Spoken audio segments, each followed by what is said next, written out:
ہم شکر گزار ہیں اقبال جعفری صاحب کی طرف سے، شفقت جعفری صاحب کی طرف سے، اور بالخصوص قبلہ صفدر علی صفدری صاحب کی طرف سے کہ قبلہ انور علی نجفی صاحب تشریف فرمائے، تشریف لائے منڈی بہاؤالدین میں، پہلی دفعہ تشریف لائیں، مالک ان کو صحت و سلامتی عطا فرمائے، پورے دنیا میں یہ مشن حسینیت کے لیے سرگرم عمل ہے، سوشل میڈیا پر ہو، ٹی وی ہو، ماشاءاللہ علماء کرام بھی ان کو عزت کی نگاہ سے دیکھتے ہیں، اور عالم اسلام میں جہاں جہاں اردو پڑھی جاتی ہے، سنی جاتی ہے، وہاں عالم یہاں ان کا ذکر ہے، مالک ان کی توفیق خیر میں مزید اضافہ فرمائے۔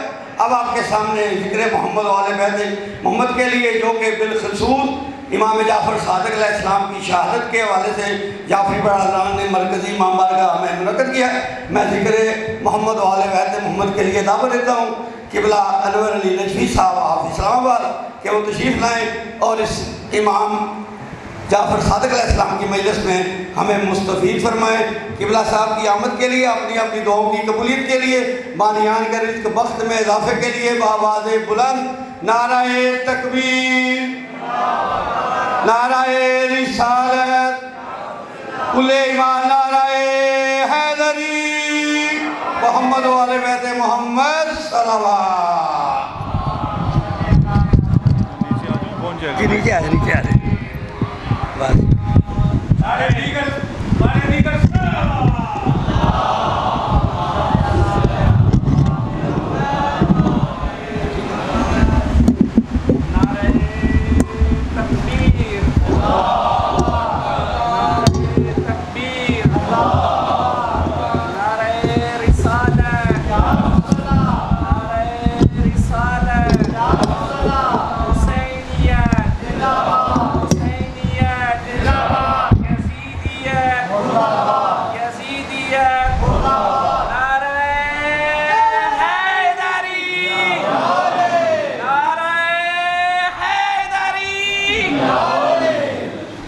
اعوذ باللہ من الشیطان اللعین الرجیم، بسم اللہ الرحمن الرحیم، الحمد للہ رب العالمین، والصلاة والسلام والتحیۃ والاکرام علی اشرف الانبیاء والمرسلین وعلى آلہ الطیبین الطاہرین المعصومین، ولعنة الله على أعدائهم أجمعين.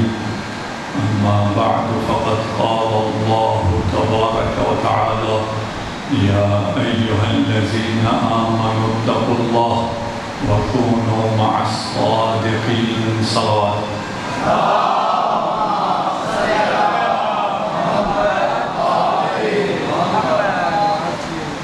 ہم وہ خوش نصیب افراد ہیں جنہیں اللہ نے فقہ امام جعفر صادق علیہ السلام سے نوازا ہے۔ ہم میں سے بہت کم لوگ اس نعمت کو قدر کی نگاہ سے جانتے ہیں۔ ایک ایسی نعمت ہے جو ہمیں ہماری ماؤں کی طہارت کی وجہ سے نصیب ہوئی ہے،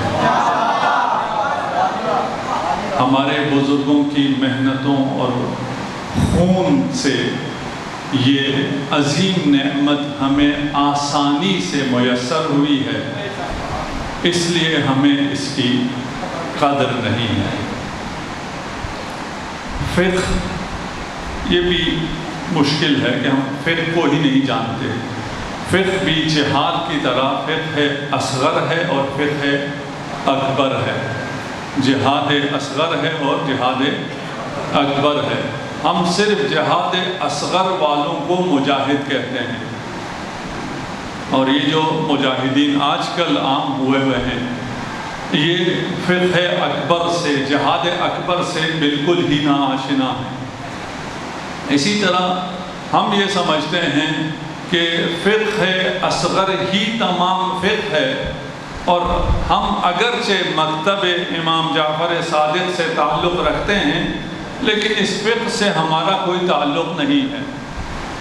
یہ ہمارے معاشرے کا فقہ امام جعفر صادق سے کوئی زیادہ واسطہ بھی نہیں ہے، کوئی زیادہ دلچسپی بھی نہیں ہے، اور اسے زیادہ ضروری بھی نہیں سمجھا جاتا ہے۔ ایسا ہے یا نہیں؟ جی اسی طرح ہے جی۔ آپ نے کہا ہم منڈی بہاؤالدین پہلی دفعہ آئے ہیں، ہم بچپن سے منڈی بہاؤالدین آ رہے ہیں آغا صاحب کے پاس۔ بڑے ہونے کے بعد آغا صاحب نے نہیں بلایا، وہ الگ مسئلہ ہے کہ ہم بہت یہاں سے ایک زمانے میں راستہ گزرتا تھا تو ادھر سے ہم کافی ادھر آئے ہیں، اور یہاں اور پورے پنجاب، پورے پاکستان، بلکہ پورے عالم بشریت کو اس فقہ کی قدر و قیمت کا اندازہ نہیں ہے۔ اگر ہم اس فقہ کو سمجھ سکیں، سب سے پہلے تو میں یہ بتا دوں کہ فقہ اکبر عقائد ہے، فقہ اصغر احکام ہے، طہارت سے دیات تک فقہ اصغر ہے، اور فقہ اکبر عقائد ہے۔ ہمیں یہ دونوں فقہ امام جعفر صادق علیہ السلام سے نصیب ہوئے ہیں۔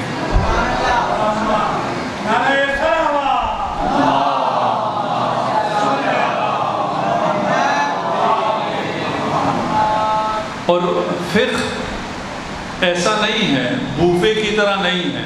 آج کل آپ کے طرف بھی ریسٹورنٹ بہت کھل گئے، بوفا لگا ہوا ہوتا ہے، جو چاہیں کھائیں، جو چاہیں نہ کھائیں، آپ کو جو پسند ہے وہ کھائیں، جو ناپسند ہے وہ نہ کھائیں۔ فقہ اور مخصوصاً فقہ اہل بیت بوفا نہیں ہے، فقہ اہل بیت دوا ہے، شفا ہے۔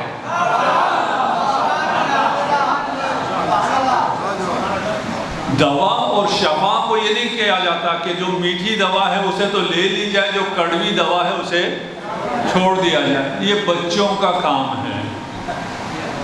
بچے کہتے ہیں میٹھی دوا شربت تو میں پیوں گا، کڑوی شربت میں نہیں پیوں گا۔ اور جو فقہ میں پک اینڈ چوز کرتے ہیں، اس پہ تو ہم عمل کریں گے، اس پہ ہم عمل نہیں کریں گے، وہ ابھی بچے ہیں، وہ اپنی طفولیت سے نہیں نکلے ہیں۔ اس لیے کہ یہ فقہ جو آپ تک پہنچا، یہ دوا ہے، یہ شفا ہے، یہ آپ کو نجات دیتا ہے، اور نجات تب ہوگی جب دوا ساری لی جائے گی، طبیب نے جیسا کہا ہے ویسے لی جائے گی۔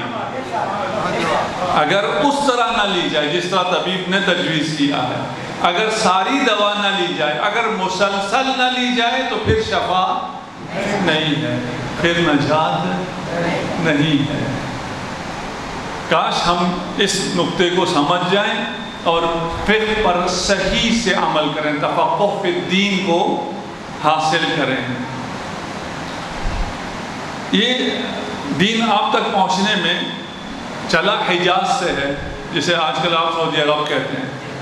حجاز سے یہ دین چلا، وہ اصیل دین ہے، وہ خالص دین ہے، وہاں سے چلا اور اس کے راستے میں چلتے چلتے ایران آیا، ایران سے ہوتے ہوئے برصغیر آپ تک یہ دین اہل بیت کا دین پہنچا ہے۔ یہ دین ایران میں کیسے پہنچا؟ ایک بادشاہ تھا خدا بندہ، اسے ایک مشکل پیش آ گئی، اس نے غصے میں 3 طلاقیں دے دی۔ آپ بھی اس مسئلے کو جانتے ہیں۔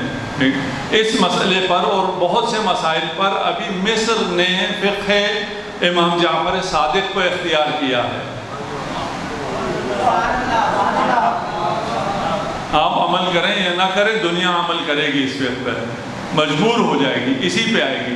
اس نے 3 طلاقیں دے دی۔ 3 طلاق دینے کے بعد اس نے اپنے مفتیوں سے رجوع کیا تو مفتیوں نے کہا یہ تو آپ پر حرام ہو گئی، آپ کو اس سے جدا ہونا پڑے گا۔ کہا کوئی راہ حل، کہا ایک راہ حل ہے، اور وہ نسخہ جو ان مفتیوں نے دیا وہ حلالے کا تھا۔ بادشاہ نے کہا یہ تو نہیں ہو سکتا، مفتیوں نے کہا اس کے علاوہ بھی نہیں ہو سکتا۔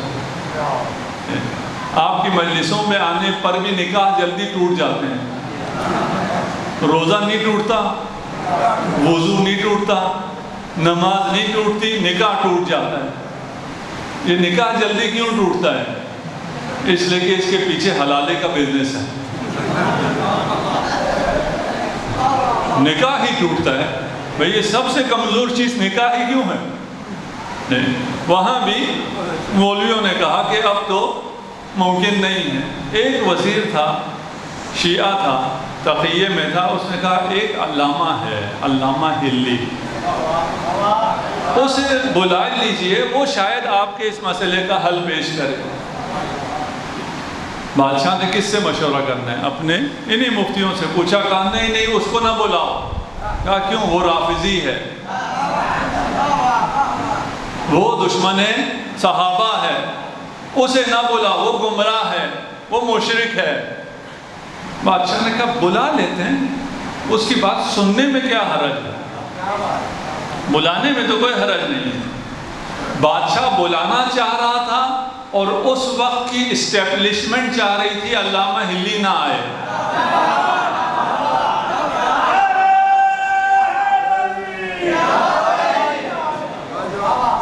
اور اسٹیبلشمنٹ تو آپ نے دیکھا ہوا ہے کتنی طاقتور ہوتی ہے۔ سب نے سر جوڑ کے مشورہ کیا، بادشاہ کیونکہ اپنی ایک مجبوری میں ہے، یہ بلائے گا تو بلائے گا، لیکن ایسا کرو کہ یہاں سے وہ رسوا ہو کر واپس چلا جائے۔ اسٹیبلشمنٹ نے سر جوڑ لیا، کہا ہم دربار میں جتنی کرسیاں لگائیں گے اتنی ہی لگائیں گے جتنے ہم خود ہیں، تاکہ علامہ ہلی جب آئے تو اسے بیٹھنے کی کوئی جگہ نہ ملے اور آگے اسے زمین پہ بیٹھنا پڑے، ایک تو یہیں پہ وہ پریشر میں آ جائے گا، وہ رسوا ہو جائے گا۔ وہ جب آیا علامہ ہلی، تشریف لائے، انہوں نے اپنا جوتا بغل میں کیا، آتے ساتھ بادشاہ کو سب کو سلام کیا اور آ کے سیدھا بادشاہ کے تخت پہ بادشاہ کے ساتھ جا بیٹھا۔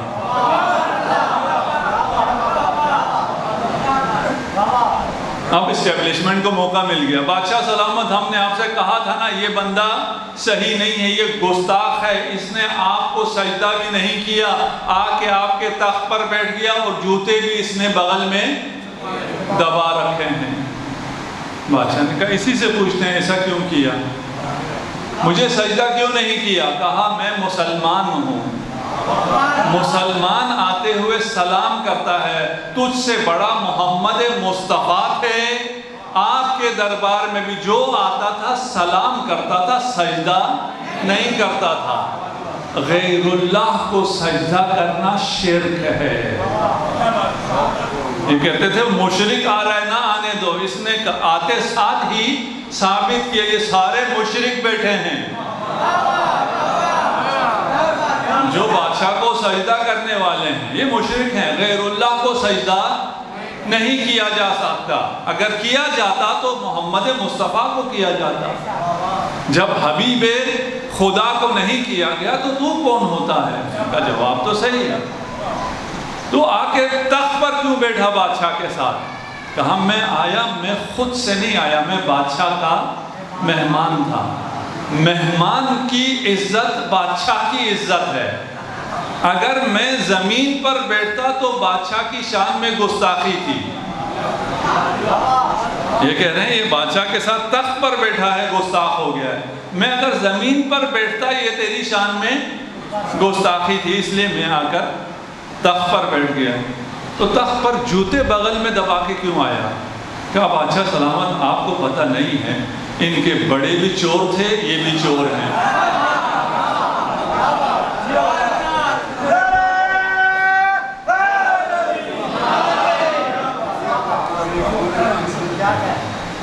یہ چور ہیں، میں اس خطر اس خوف سے کہ یہ میرے جوتے نہ چرا لیں۔ ان کا ہمارے بڑے کیسے چور تھے؟ اب میں نام نہیں لیتا، نام آپ کو پتہ ہے، 4 ہی امام ہیں نا۔ کہا ان پہلے کا نام لے کے کہا کہ اس نے رسول خدا کے جوتے چرا لیے تھے۔ وہ کھڑے ہوئے کہ یہ غلط کہتا ہے، یہ جھوٹا ہے، ہمارا امام رسول کے 150 سال بعد پیدا ہوا ہے، وہ زمانے رسول میں تھا ہی نہیں، اس نے رسول کے جوتے کیسے چرائے؟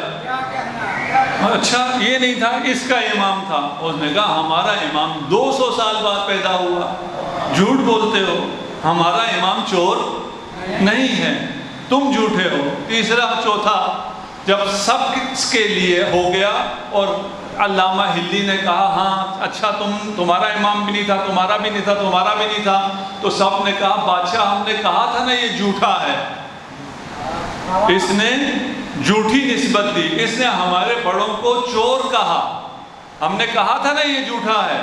بادشاہ نے پوچھا ہاں تو نے جھوٹ کیوں بولا؟ کہا میں جھوٹا نہیں ہوں، یہ جھوٹے ہیں۔ یہ کہتے ہیں شریعت محمدی میں تیری بیوی تجھ پر حرام ہو گئی ہے، جھوٹ بولتے ہیں۔ ان کا امام رسول کے زمانے میں تھا ہی نہیں۔ جو شریعت یہ بیان کر رہے ہیں اس کا شریعت محمدی سے کوئی تعلق نہیں ہے۔ کہا پھر تیرا امام کون ہے؟ کہا میرا امام جعفر صادق علیہ السلام۔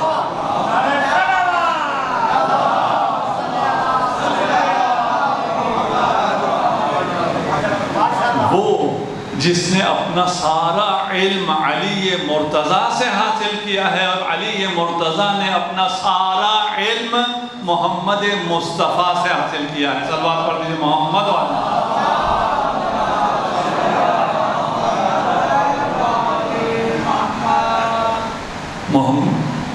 محمد کیا نام، اس کا نام کیا تھا؟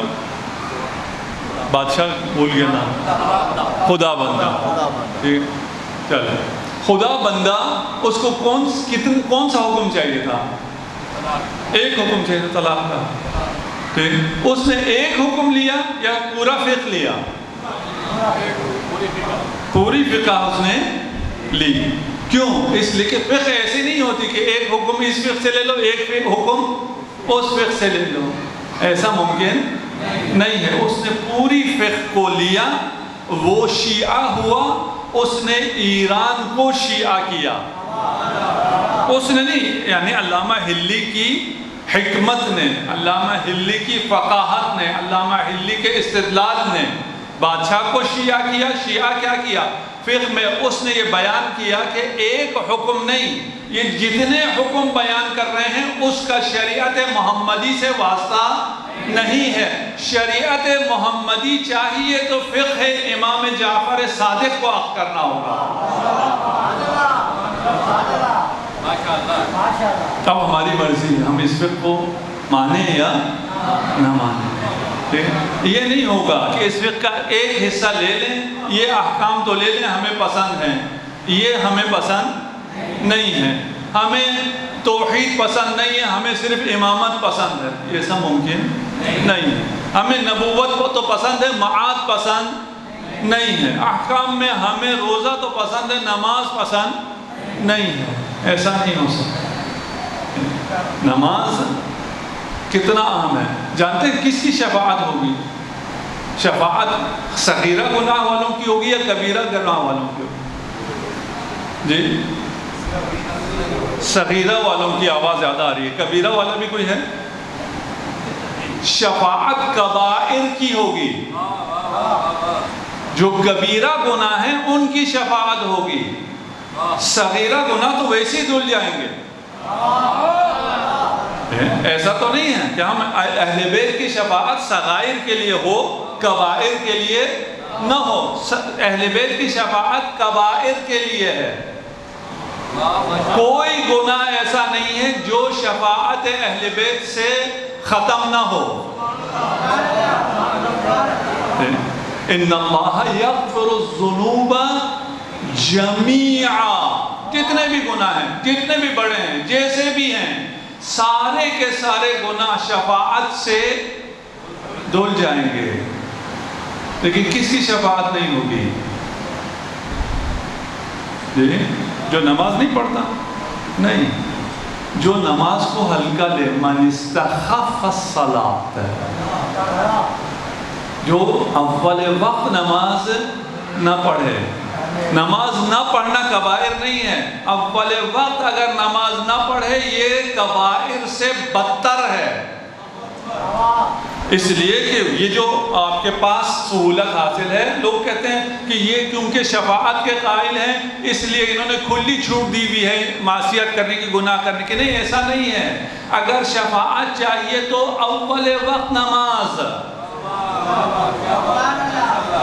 اس کے بغیر شفاعت نہیں ملے گی. ہاں، اول وقت نماز پڑھنے کا مطلب کیا ہے؟ یعنی آپ فقہ امام جعفر صادق کے پورے پیکج کو مانتے ہیں. پورے پیکج کو اگر مانتے ہیں پھر غلطی ہو جائے گی نا، غلطیاں ساری معاف ہو جائیں گی. لیکن اگر پیکج پورا نہ مانیں، پیکج میں سب سے پہلے کیا آتا ہے؟ سب سے پہلے نماز ہے. ہاں، نماز ولایت کے بغیر قبول نہیں ہے. نماز ہی نہیں، نماز تو ہونی چاہیے نا، وضو تو ہونا چاہیے، طہارت تو ہونی چاہیے، قبلہ رخ تو ہونا چاہیے. ان تمام چیزوں سے پہلے ولایت اہل بیت ہے. ولایت اہل بیت کے بغیر نماز نہیں ہے. بس ہمیں پورا فقہ لینا ہے. فقہ میں تمام احکام لینے ہیں، تمام عقائد لینے ہیں، سب پر عمل کرنا ہے. ان تمام جہاد میں ہمیں اپنے امام کو امام جعفر صادق قرار دینا ہے. تب ہی ہم شیعہ ہیں، تب ہی ہم جعفری ہیں، وَإِلَّا ہم جعفری نہیں ہیں. اب مشکل یہ ہے کہ اگر آپ نے اتنا مشکل کر دیا کہ آپ جب تک پورے فقہ پر عمل نہ کریں تب تک آپ جعفری نہیں ہیں. میرا ماضی تو ایسا ہے جو مجھے خود پتا ہے، میرا ماضی کیسا ہے، کہ کتنا داغدار ہے، کتنا میں روسیہ ہوں، کتنے میرے گناہ ہیں. پھر یہ انجمن میری تو نہیں ہوئی، پھر یہ مکتب، یہ فقہ میرے لیے نہیں ہوا. یہاں آپ کو جس طرح میں پہلے کہا ہے، کوئی بھی گناہ ہو شفاعت موجود ہے. ایک اس سے شفاعت کا مرحلہ بعد میں آئے گا. ابھی اگر آپ رجوع کریں خدا کی طرف تو خدا آپ کے تمام گناہوں کو معاف کر دے گا، گزشتہ جیسا بھی ہے. مثلا فرض کر لیجئے ایک شخص ہے، اس کا کیریکٹر صحیح نہیں ہے، وہ ظلم کرتا ہے، وہ شراب پیتا ہے، وہ بہت سے گناہ کرتا ہے. اگر وہ مسجد میں آ جائے تو آپ لوگ کس طرح دیکھتے ہیں اس کو؟ یہ کدھر آ گیا؟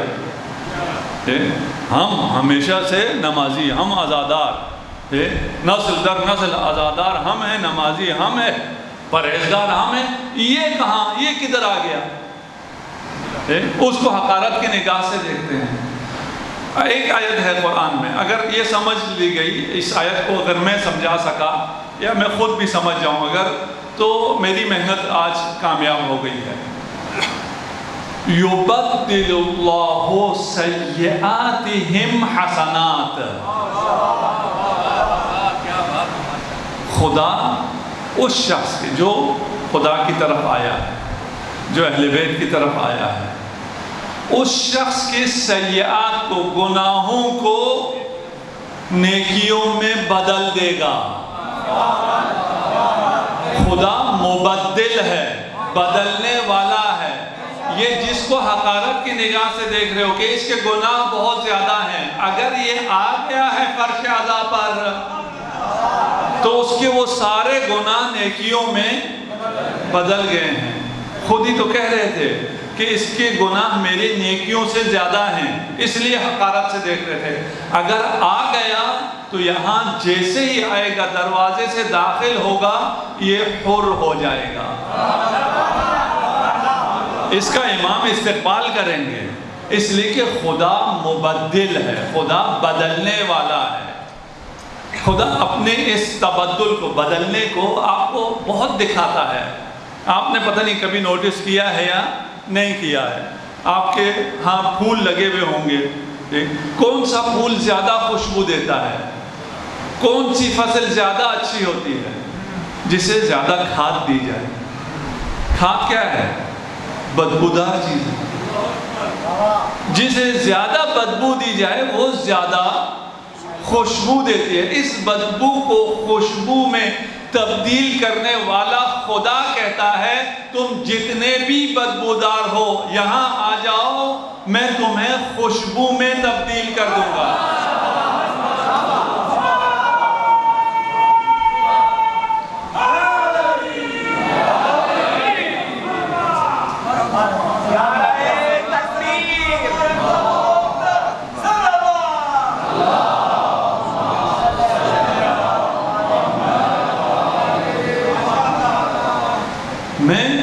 جتنا بھی برا ہوں میں خون سے زیادہ نجس نہیں، خون سے زیادہ مضر نہیں ہوں. خون نجس بھی ہے اور مضر بھی ہے یا نہیں؟ اس طرح ٹھیک. یہ نجس اور مضر خون جب ماں کی چھاتی میں قرار پاتا ہے، ماں کی ممتا اور ماں کی محبت کو پا کر پاک دودھ میں تبدیل ہو جاتا ہے. خدا وہ ہے جو ماں کی محبت سے اس نجس خون کو پاک دودھ میں تبدیل کرتی ہے. اس خون کو ماں کی چھاتی میں قرار پانا ہے، ماں کی رحمت، آغوش رحمت میں آنا ہے، پھر یہ تبدیل ہو جاتا ہے.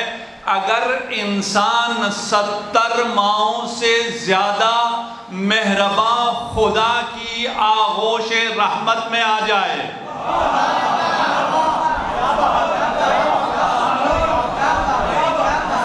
تو یہ انسان تبدیل نہیں ہوگا، یہ انسان پاک نہیں ہوگا، یہ انسان طاہر نہیں ہوگا، یہ انسان خوشبو نہیں ہوگا.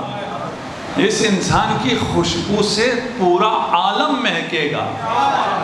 شرط یہ ہے کہ خدا کی طرف آ جاؤ، باب اللہ کی طرف آ جاؤ، امام زمان کی طرف آ جاؤ. زمانے کا امام آج بھی تیرا منتظر ہے.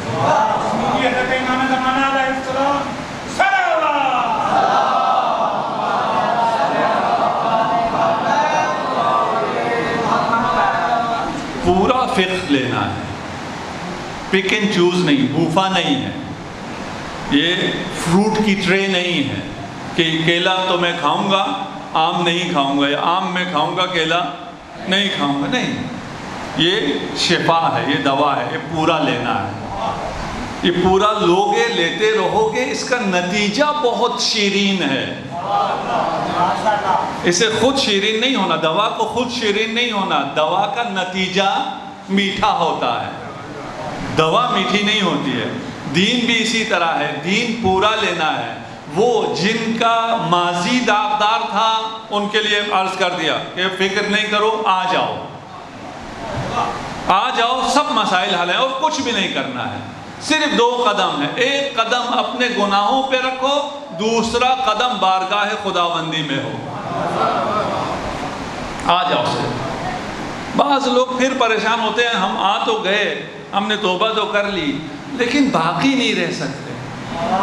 یہ مسئلہ سب کے ساتھ درپیش ہے. محرم آتا ہے، آ جاتے ہیں، رمضان آتا ہے، آ جاتے ہیں، مغرب ہوتی ہے، مسجد میں آ جاتے ہیں، مجالس میں آ جاتے ہیں، لیکن پھر دوبارہ وہی ہو جاتے ہیں. مستقبل کی کوئی گارنٹی نہیں ہے.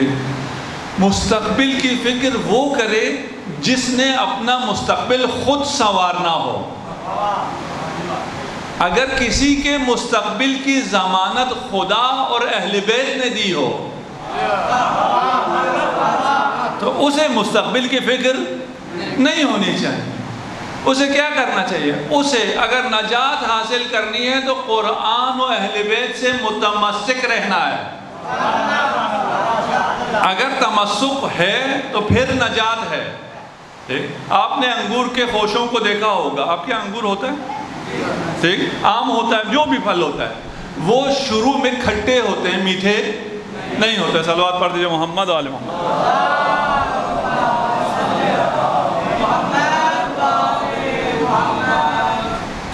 شروع میں وہ کھٹے ہوتے ہیں.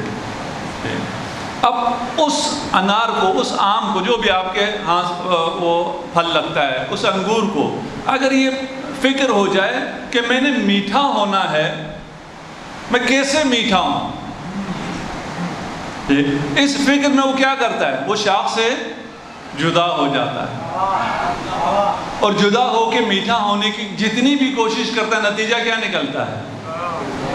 ضائع ہو جاتا ہے، میٹھا نہیں ہو سکتا. اسے میٹھا ہونے کے لیے کیا کرنا تھا؟ اسے شاخ پہ رہنا تھا. میٹھا کرنا والا خدا ہے. اسے کہا ہے بس تم اس شاخ سے جڑے رہو، پیوستہ رہو. اگر شاخ پر سے پیوستہ رہو، خود بخود میٹھے ہو جاؤ گے۔ آپ کو بھی یہی حکم ہے، اہل بیت سے پیوستہ رہو، نجات خود بخود آ جائے گی۔ نجات کے لیے فکر مند ہونے کی ضرورت نہیں ہے۔ پیوستہ رہنے کے لیے کیا کرنا ہے؟ بڑے مزے کا کام ہے پیوستہ رہنے کے لیے، اہل بیت سے متمسک رہنے کے لیے ذکر اہل بیت کرنا ہے۔ ذکر اہل بیت کو اللہ نے عبادت قرار دیا۔ صلوات پڑھتے محمد علیہ۔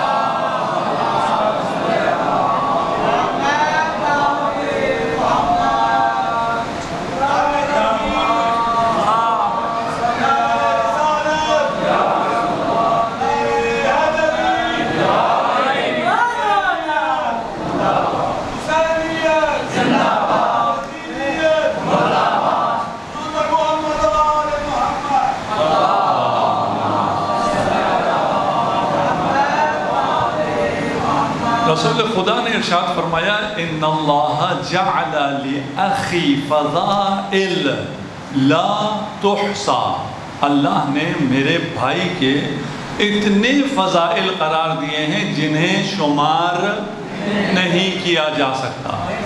من ذکر فضیلۃ من فضائل امیر المؤمنین مقرا لہ غفر اللہ ذنوبہ۔ اگر کوئی علی کا کے فضائل میں سے کوئی ایک فضیلت بیان کر دے،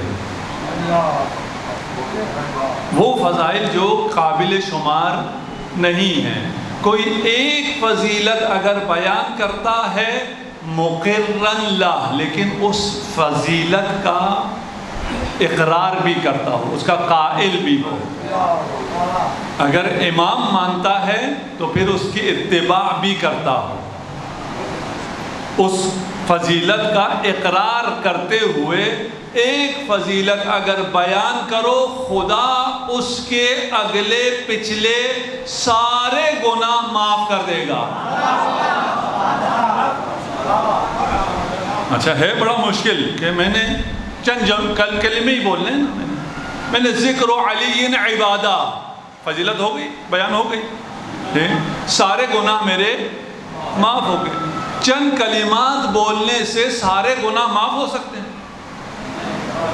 سوال تو ہے، آپ سے پوچھا بھی جائے گا، یہ لوگ سن رہے ہوتے ہیں، اور جب سن رہے ہوتے ہیں آپ لوگ جب باہر جاتے ہیں تو دوسرے پھر آپ سے پوچھتے ہیں کہ یہ تمہارے مولانا نے کیا کہا، تمہارے ذاکر نے کیا کہہ دیا، علی کے فضائل بیان کرو سارے گناہ معاف، یہ کیسے ہو سکتا ہے؟ یہ اعتراض بنتا ہے نہیں بنتا؟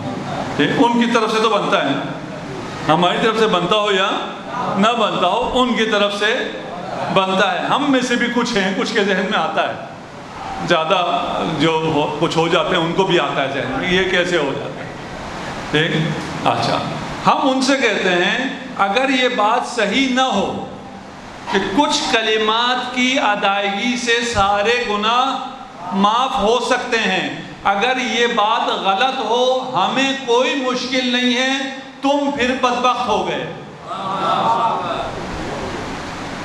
ساتھ ہیں؟ ہمیں مشکل کوئی نہیں ہے، کیوں؟ اس لیے کہ ہم تو ان کے ماننے والے ہیں جن کی کوئی خطا ہے ہی نہیں۔ ہمارے امام معصوم ہیں، ہمارے امام وہ ہیں جنہیں تم بھی کرم اللہ وجہہ کہتے ہو۔ ہمیں تو کوئی مشکل نہیں ہے نا، اگر چند کلمات سے گناہ معاف نہ ہو ہمیں کوئی مشکل نہیں ہے، ہمارے امام معصوم ہیں، وہ ہماری بھی شفاعت کریں گے، ہم جنت میں چلے جائیں گے۔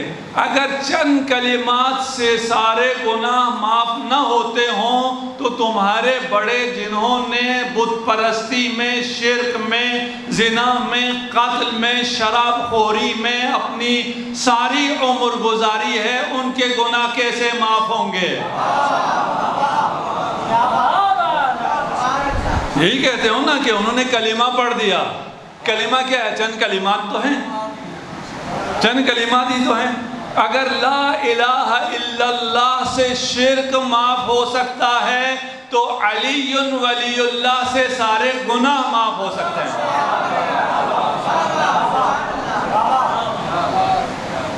حدیث طولانی ہے، وقت بھی آ گیا، آج صاحب بھی تشریف لے آئے ہیں اور میں آپ کی زحمات کو تمام کرتا ہوں۔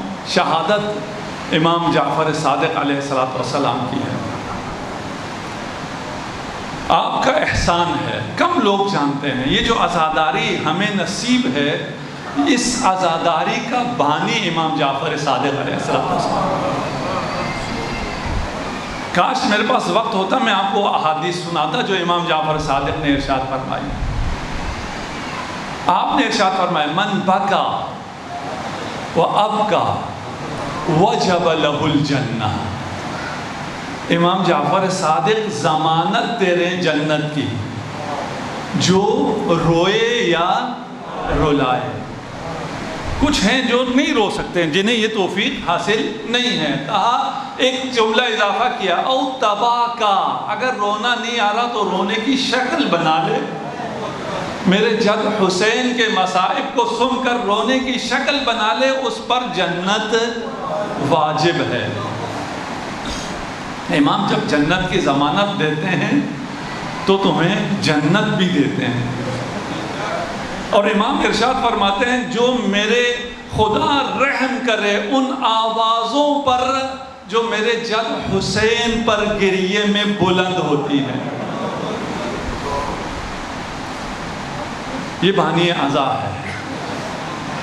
اور آج وقت آ گیا اور مزید زیادہ صرف چند منٹ آپ کو میں لوں گا اور اس مجاہد کا ذکر کروں گا جس مجاہد نے جب اجازت مانگی تو امام نے فوراً اجازت دے دی، اس لیے کہ اس کو روکنے کے لیے خیام میں بہت سی مائیں موجود تھی۔ جب علی اکبر کو تیار کیا اور جنگ کی اجازت دی تو مقتل میں ہے کہ خیمے سے علی اکبر ایسے نکلے جیسے گھر سے جوان کا جنازہ نکلتا ہے۔ اجرکم علی اللہ۔ علی اکبر نے داد شجاعت دی۔ میرے پاس وقت نہیں ہے، بالکل آخری میں 2 مصائب کے جملے ادا کروں گا۔ وہ وقت بھی آیا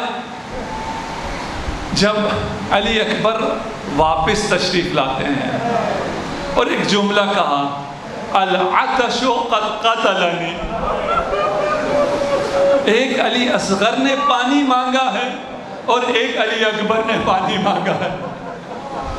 مجھے نہیں معلوم امام کے دل پر کون سا پانی مانگنا زیادہ گراں ہوا۔ علی اکبر دوبارہ جہاد کے لیے تشریف لے جاتے ہیں۔ وہ وقت بھی آتا ہے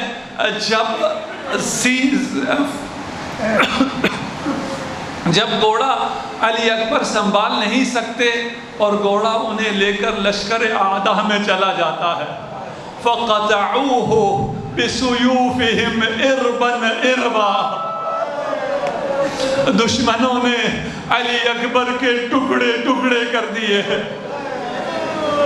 خدا آپ کو کربلا کی زیارت نصیب فرمائے۔ آپ نے مخیم دیکھے ہوں گے، مقام علی اکبر شاید آپ میں سے کچھ لوگوں نے دیکھا ہو، بہت فاصلہ ہے، مخیم بہت دور ہے اور مقام علی اکبر بہت دور ہے۔ علی اکبر جس کے ٹکڑے ٹکڑے ہو گئے ہوں، اس نے جب اپنا آخری سلام دیا السلام علیک یا ابتاہ، تو اس امام نے اس سلام کو سنا جو امام آپ کا سلام سنتا ہے، جو آپ کے سلام کا جواب دیتا ہے۔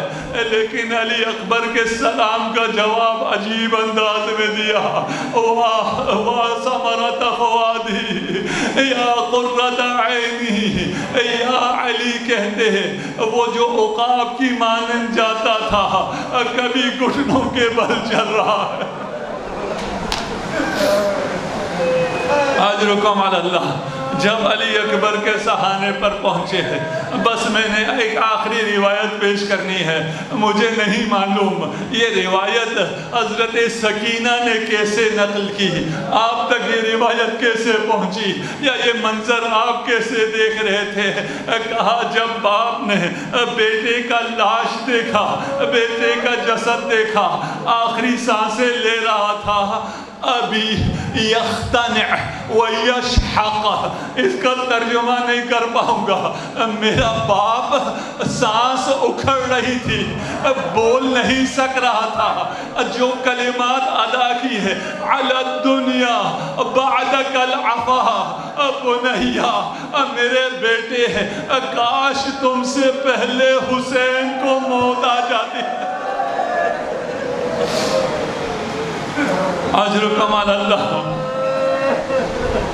جب بہن نے یہ کلمات سنے خیمے کو چھوڑ کر بھائی کی طرف دوڑی، لیکن جب حسین نے زینب کو آتے دیکھا، کہا زینب تم جانتی ہو اکبر مجھے کتنا عزیز تھا، لیکن تیری چادر مجھے اکبر کی جوانی سے زیادہ عزیز ہے۔ سيعلم الذين ظلموا أي منقلب ينقلبون إنا لله وإنا إليه راجعون۔